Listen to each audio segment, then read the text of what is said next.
Hola, mi nombre es Federico Wartman, les doy una calurosa bienvenida a todos y todas.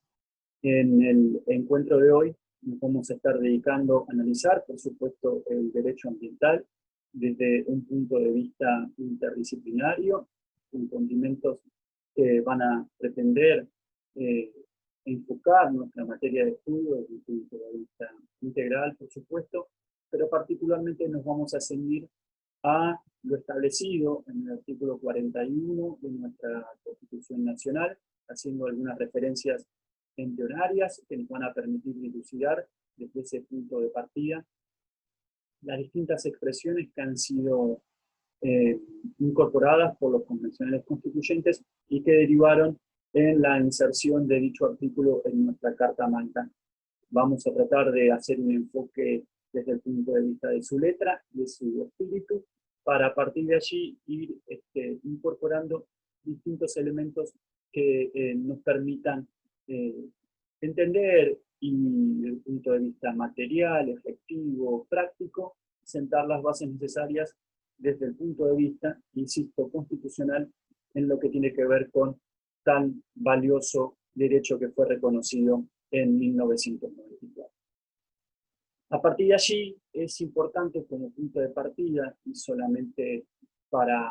determinar una técnica de estudio muy característica del derecho constitucional y en lo que tiene que ver con las clásicas categorías generacionales que han sido originariamente establecidas por Basak y que luego fueron incorporadas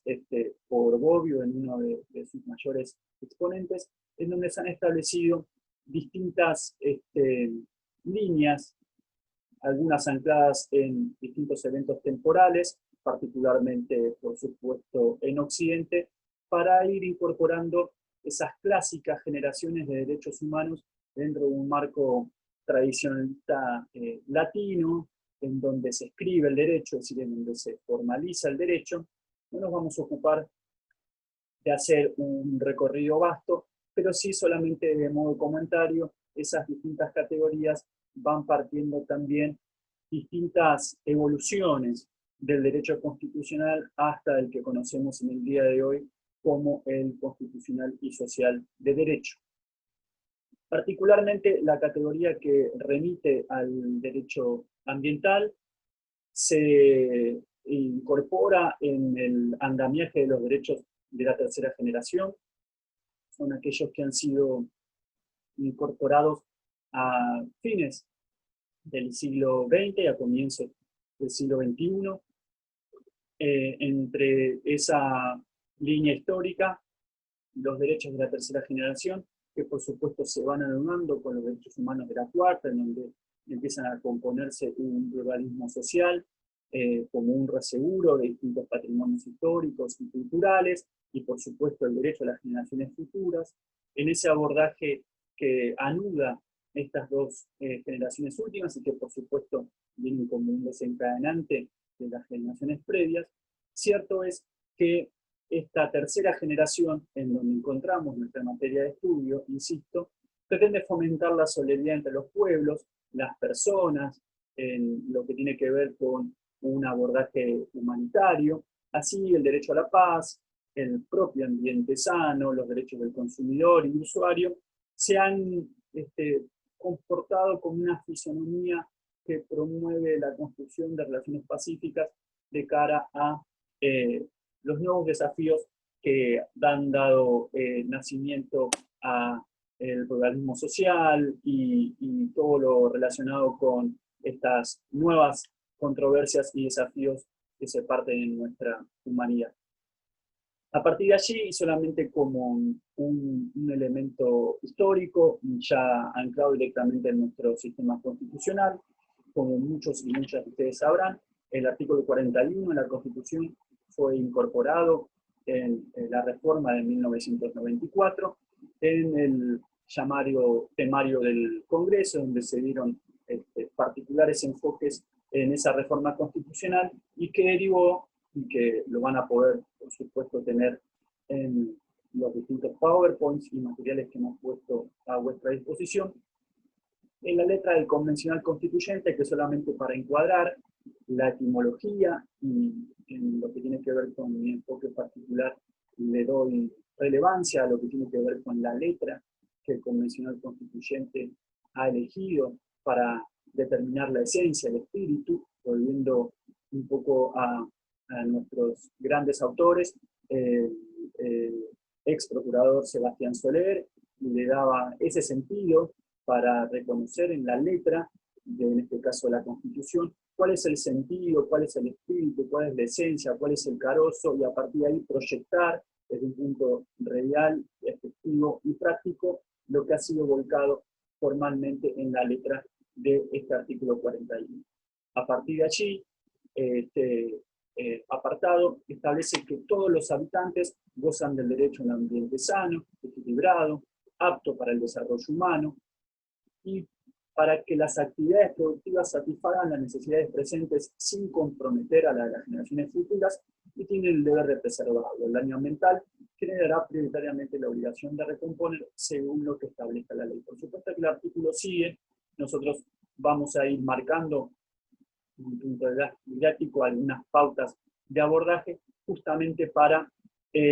no detenernos ociosamente en la lectura, aprovechando el tiempo que tenemos. Lo que tiene que ver respecto de la importancia de la cuestión ambiental en nuestro país, tenemos también una referencia histórica que se ha dado en la Conferencia de las Naciones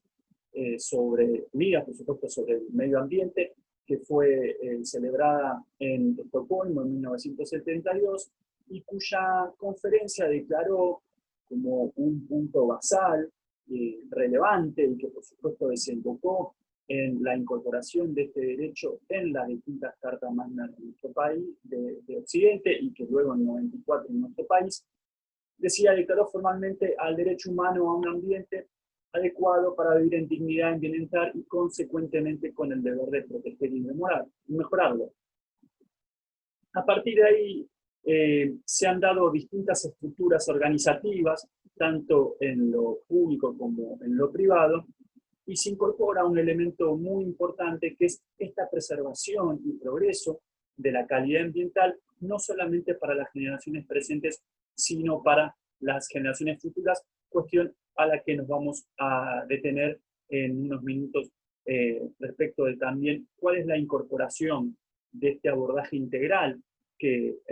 hablábamos al inicio, y que no solamente va a tener que establecerse como una pauta inescindible, impostergable, indelegable por parte del Estado Nacional, pero que para que se satisfaga efectivamente el reconocimiento de este derecho, y aquí hago un pequeño punto, mis estimados y estimadas, este derecho, por supuesto, se encuentra reconocido. Esto lo tomo de un punto de vista también necesario para analizar no solamente este derecho, sino para todos los que sean materia de estudio por parte de ustedes en el futuro. Este derecho, que fue incorporado en la reforma del 94, tiene un efecto no constitutivo, sino declarativo. Por supuesto que todos y todas gozábamos de este derecho a un ambiente sano mucho antes de su incorporación en la reforma del 94. Es decir, este efecto declarativo lo que hace es reconocer, incorporándolo a nuestra Carta Magna, y por lo tanto llevándolo a la cúspide del fenómeno jurídico nacional a partir del artículo 31 de nuestra propia Constitución, que establece la supremacía, pero que no lo constituye, sino que solamente lo declara su reconocimiento, y no lo crea ni lo origina particularmente, porque por supuesto todos y todas podemos entender que gozábamos de este derecho previo a su incorporación constitucional. En efecto, cuando el término, y yo por una saludable entiendo premisa de estudio del articulado, sobre todo de nuestra Constitución, me detengo particularmente en las terminologías, en los vocables adoptados por el convencional constituyente. A partir de allí, cuando el artículo 41 habla de derecho de todos los habitantes, los personaliza subjetivamente, por supuesto, pero incorpora a todos aquellos que habitan el suelo argentino, tanto que por supuesto surge en nuestro preámbulo, pero también del artículo 14 de la Constitución. Es decir, que establece una situación jurídica subjetiva en donde pone esos derechos de incidencia colectiva, que hemos referido cuando hablábamos de la generación, también a una dimensión que engloba a todos, individual, pero sobre todo grupalmente al derecho al medio ambiente. Bien, algunas referencias que surgen de esa palabra en lo que tiene que ver con la relación entre el derecho ambiental, la ecología, el ambiente. Por supuesto, no nos vamos a detener demasiado en ello, pero sí al ser una pequeña referencia. Perdón. Implica necesariamente que, por supuesto, este derecho ambiental, esta coincidencia, esta armonía, implica, por supuesto, no solamente las cuestiones de los recursos naturales, sino que, por supuesto, ha incorporado paulatinamente otros tipos de reconocimientos en lo que tiene que ver justamente con un dominio originario de estos recursos existentes en el territorio y que se incorporan casi con un auge universal en la doctrina y en el derecho comparado.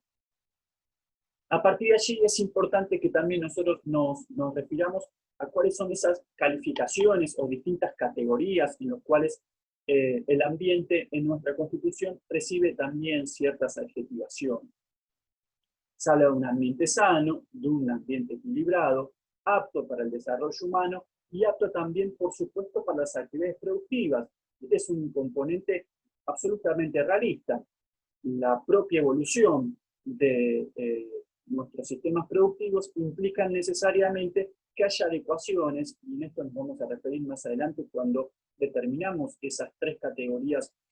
obligacionales y de compromiso, el Estado Nacional, por supuesto, también el sector privado que debe adecuar sus actividades en esos marcos conceptuales, pero también prácticos y materiales, y por supuesto lo que nos toca a nosotros como habitantes, como aquellos que dentro de lo que tiene que ver con nuestros compromisos, con una clara y fundacional misión que finalmente debe tomar nuestro país en lo que tiene que ver con la didáctica, y también nos vamos a referir en ese momento en un importante reconocimiento que hubo en estos últimos días en materia de acceso a la información ambiental. Lo cierto es que todos estos elementos, estas adjetivaciones a las cuales hemos referido, hablan de un componente de desarrollo sustentable, ¿sí? Es decir, todo lo que tiene que ver con este ambiente sano hace alusión, por supuesto, a que se facilite, y aquí también vamos a hacer más adelante una referencia cuando terminemos esta pequeña parte de las calificaciones del ambiente. Por supuesto que esa facilitación de instalación de las personas en un entorno favorable va a estar relacionado, por supuesto, al equilibrio, que es una armonización entre el entorno, entre el ámbito, entre ese ecosistema que también mencionamos, y por supuesto las actividades que despliegan las personas. Es decir, lo que se busca es que el desarrollo humano permita una evolución permanente y constante, porque también va a ir de la mano de la satisfacción de derechos y necesidades, por supuesto, que van creando la propia evolución, pero siempre sin comprometer ni poner en riesgo nuestro medio ambiente. Bien, la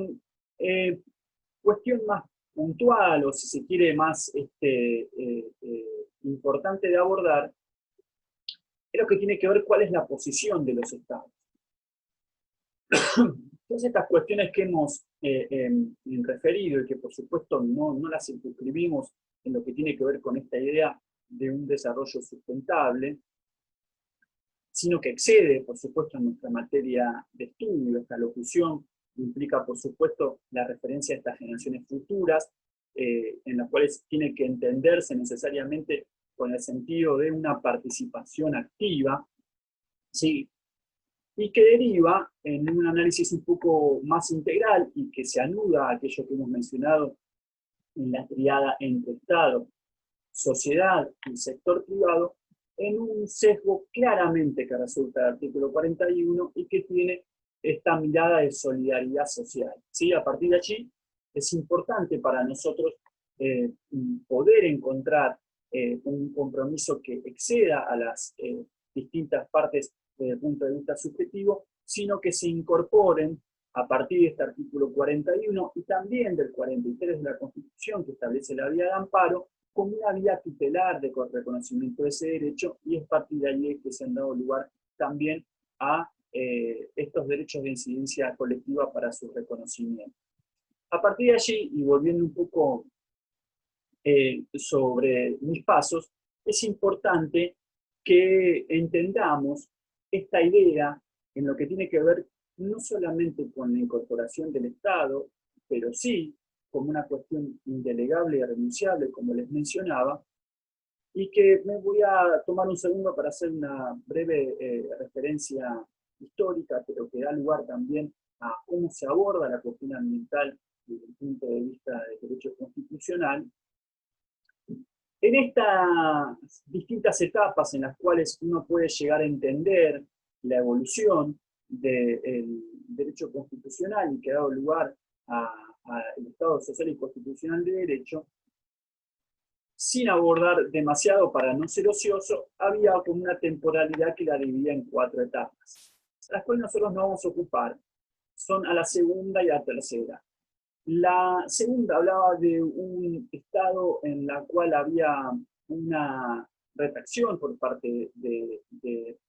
las obligaciones determinadas para el Estado, es decir, que dejaba que el sector privado se regulara a sí mismo, en donde existían efectivamente una obligación de no hacer, de no entorpecer, esto que ustedes seguramente deben conocer como fue llamado el laissez-faire, el dejar hacer, en donde ya les digo, el Estado da un paso para atrás para que justamente este sector privado o las propias relaciones contractuales de todo tipo y cáliz sean incorporadas al fenómeno jurídico de un modo natural y que solamente ajustaba la participación del Estado a determinar reglas básicas relacionables y que intervenía solamente en virtud de que esas partes no pudiesen llevar adelante una resolución natural a la situación contractual a la cual estuviesen siendo sometidas. Por supuesto que a partir de la propia evolución histórica, ese derecho o ese abordaje o esa forma de concebir el derecho deja lugar al llamado constitucionalismo social, en donde la figura del individuo vuelve a ponerse en el centro en esta constelación de derechos. Dejamos de lado ese estado no intervencionista, justamente que dejaba ser, para un estado mucho más presente, mucho más activo, mucho más dirigido a la contención, a la regulación, pero sobre todo a una intervención mucho más directa. El Estado benefactor, que luego ha mutado también de todo subsidiario, no solamente debe anclarse en el no hacer, sino en el dar y hacer. Y ahí es donde nosotros hacemos nuestro nexo relacional con nuestra materia de estudio. Toda esta mirada, que nosotros vamos a terminar de redondear en el encuentro de hoy, tiene con un deber jurídico y jurídicamente exigible por parte del Estado para garantizar aquellas cuestiones que hemos referido en la letra del artículo 41 de nuestra Constitución. Es decir, estas obligaciones pesan particularmente sobre el Estado, no solamente sobre el Estado, no exclusiva ni excluyentemente, pero sí pesan sobre el Estado justamente porque este derecho también emerge con una mirada operativa, realista, material, efectiva, es decir, nosotros nos despojamos de todo abordaje dogmático sobre este derecho, sino que necesita directamente una participación, un accionar directo y concreto por parte de los Estados, promoviendo políticas activas. En unos minutos nos vamos a referir también a los desafíos, para darle también un sentido práctico a nuestro encuentro. Pero estas obligaciones de los Estados tienen una cobertura muy amplia, es decir, que incorporan al Estado Nacional, es decir, al gobierno federal, a los gobiernos provinciales y municipales, es decir, no solamente a lo que tiene que ver con la instancia nacional o federal, pero tampoco exclusivamente a lo que tiene que ver con el ejercicio de la función administrativa, es decir, con la parte de los ejecutivos. también implica necesariamente la participación de los jueces, que por la vía amparista que mencionamos lateralmente hace un segundo, también va a tener que, en lo que refiere a sus obligaciones en instancia jurisdiccional, promover las medidas conducentes para garantizar efectivamente el deber, el deber jurídico del goce a un ambiente sano y sustentable, el deber de preservarlo y las distintas derivaciones. A partir de este sentido, este derecho, como les mencionaba, y aquí hago un link importante, no solamente implica el sentido negativo del ejercicio del derecho. Cada derecho tiene un abordaje positivo y negativo, así como tiene un sujeto activo y un sujeto pasivo. El sujeto activo es el que pretende el reconocimiento y el pasivo por ante el quien. Es decir, que aquí no tiene que haber específicamente una cuestión necesaria desde el sentido negativo o de la omisión, ¿de acuerdo? Es decir, no solamente deben omitir, llevar adelante toda cuestión referida para no dañarlo, sino por el contrario, tiene que tener un sentido prestacional positivo para preservarlo, para no alterarlo, para no destruirlo, y un punto muy importante al cual nos vamos a referir a continuación y que tiene que ver con la preservación. Vuelvo un paso respecto de la letra del artículo 41 y me voy a retener particularmente en este término de lo que establezca la ley. Por supuesto, la manda constitucional también encabeza en el Parlamento, y vamos a diferenciar el Parlamento Nacional del Parlamento Provincial, cuál es particularmente la misión y los límites los límites de la competencia, competenciales, que va a tener tanto el poder legislativo en instancia nacional como en instancia local. Ustedes saben, chicos y chicas, compañeros, compañeras, amigos, amigas, que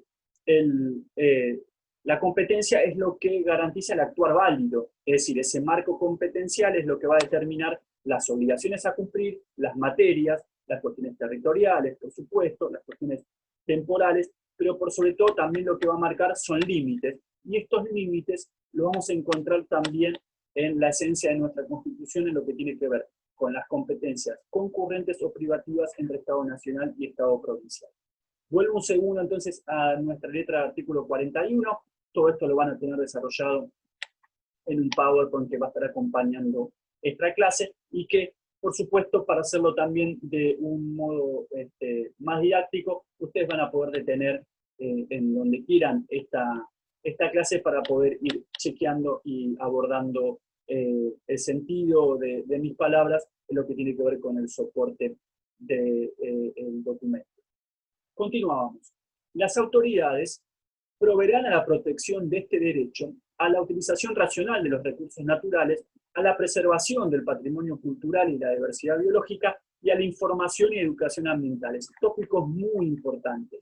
La utilización racional viene de esta razonabilidad, de esta proporcionalidad, es decir, de esta posibilidad de regulación en lo que tiene que ver con la utilización de los recursos naturales. Ya nos referimos a la cuestión protectoria, ¿sí? De una manera activa, presente, y en lo que tiene que ver con las medidas de preservación del patrimonio, la diversidad biológica, y de información y educación ambiental. Punto muy importante en lo cual vamos a encontrar un desafío que nuestro país va a tener que efectivamente afrontar de una manera robusta en lo que tiene que ver justamente para incorporar la educación, la incorporación del sector privado y también de los particulares en campañas muy activas, con estrechez hacia la ciudadanía para la educación, en virtud que justamente dotar a la ciudadanía de la información correspondiente va a generar, por supuesto, la internalización, es decir, la culturización del derecho ambiental de una manera transversal. Me detengo un segundo sobre esto. Es importante entender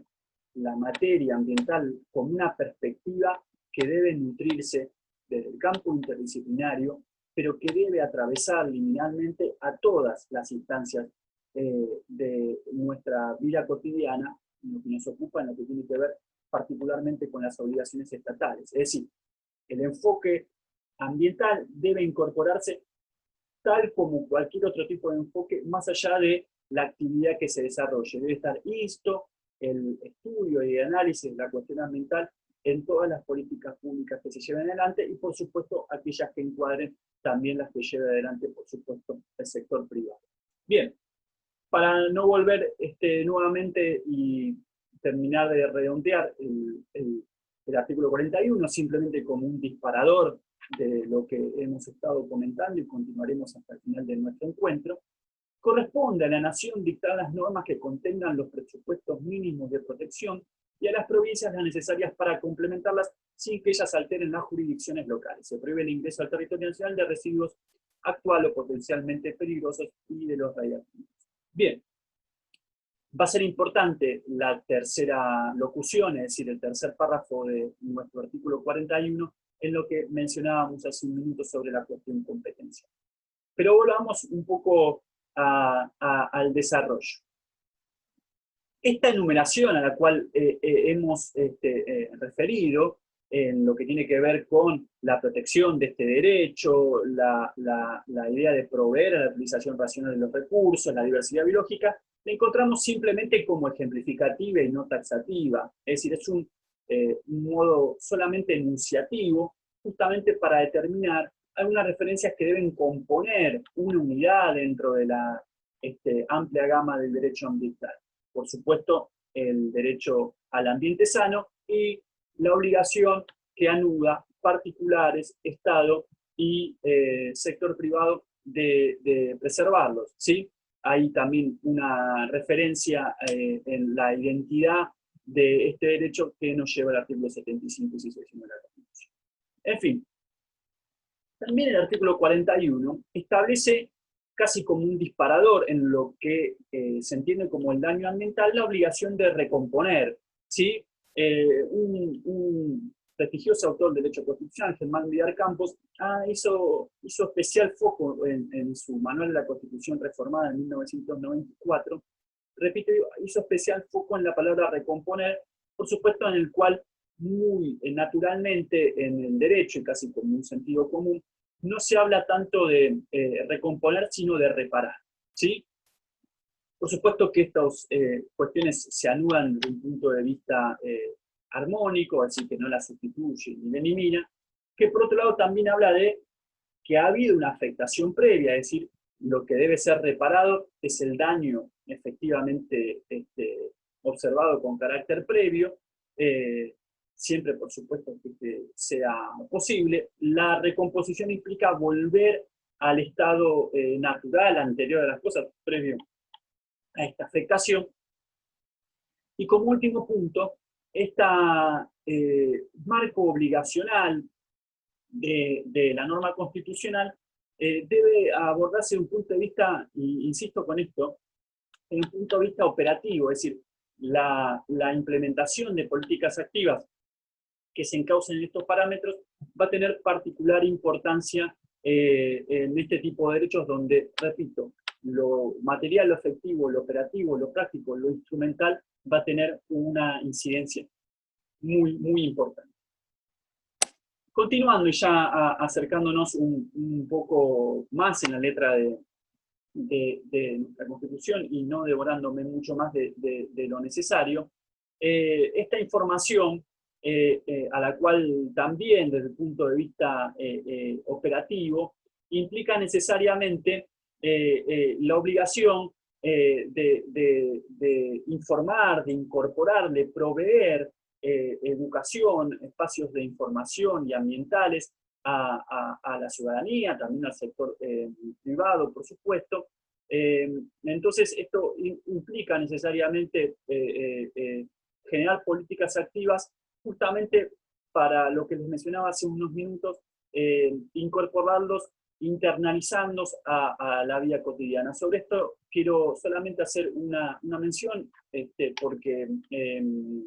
hace muy poquitos días se aprobó en nuestro país el acuerdo el llamado acuerdo de Escazú. Es un llamado, el acuerdo de Escazú, básicamente porque estos acuerdos se conocen por estos términos, y que tiene que ver con, por supuesto, tiene que ver con los términos en los cuales tienen que ver con el lugar, con la ciudad de Escazú de Costa Rica, que es donde se ha consensuado el texto del acuerdo, por supuesto.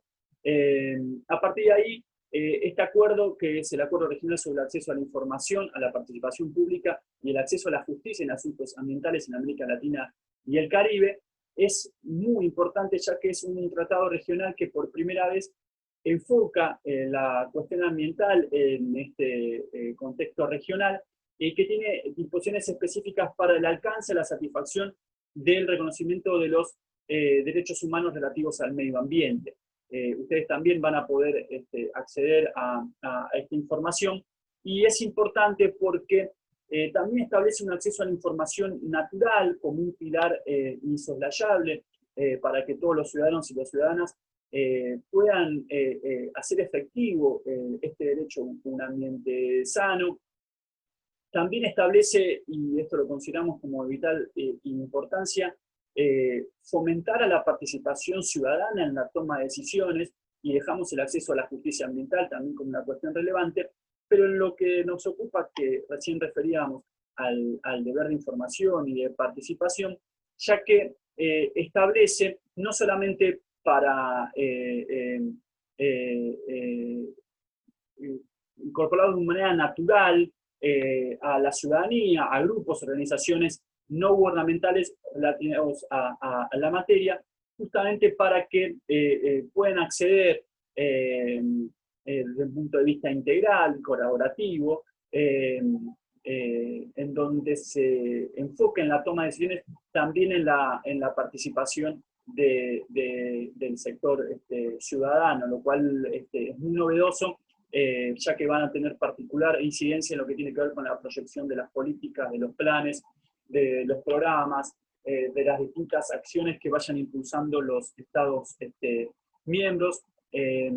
más allá de sus cuestiones, la diversificación que pueden llegar a tener los distintos Estados miembros, pero repito, van a tener particular incidencia en lo que tiene que ver con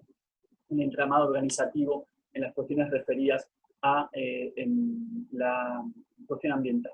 Entonces, volviendo sobre esto, este deber de participación y de información con este punto novedoso que traje a colación hace 30 segundos, implica una posición de estímulo, de preservar al medio ambiente, de que se cumplan con estos deberes impuestos, y donde se incorporen planes de enseñanza activos, donde los controles sean efectivos y que, por supuesto, se anulen estas distintas características. Respecto de la locución, sobre lo que mencionábamos, que al Estado federal le incumben estas normas de presupuestos mínimos necesarias para disparar o para sentar unas bases organizativas en la materia, va a estar justamente anudado con lo que también he mencionado respecto de, que también es un artículo 41, que las provincias van a completarlas, ¿sí?, como una categoría especial de competencia concurrente. Ustedes saben que por la Constitución, todas, casi por sentido de efecto, recuerden que nuestro Estado, más allá de lo que podemos comentar en la realidad, es un Estado federal, en donde las provincias reservan para sí todas las competencias que no han sido especialmente reconocidas a la nación. ¿Se entiende? Es decir, todas las provincias van a tener sus competencias reservadas, justamente salvo que la Constitución se las atribuye especialmente a la nación. Entonces, estos contenidos mínimos van a escapar a esta competencia provincial porque van a estar alcanzadas por el fuero federal, y que por supuesto estas normas complementarias le van a dar añadidura para maximizar estos contenidos mínimos. ¿En virtud de qué? Que por supuesto se pueden sentar bases organizativas jurisdiccionalmente